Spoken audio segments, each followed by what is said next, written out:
Ce să fac? Nu știu cum se tractează. De ce e închisă mașina?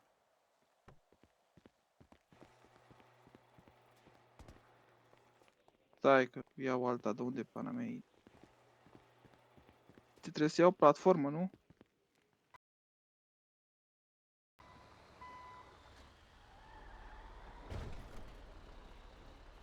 Ce dau tow?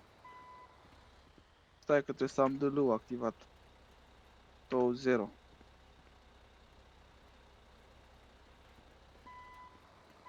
Aici, da, aici aproape.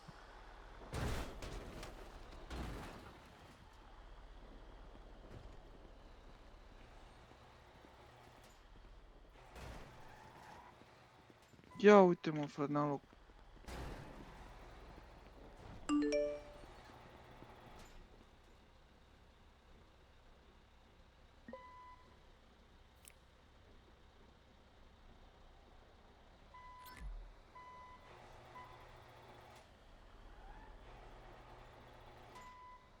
Pe și merge să ții mașina acum?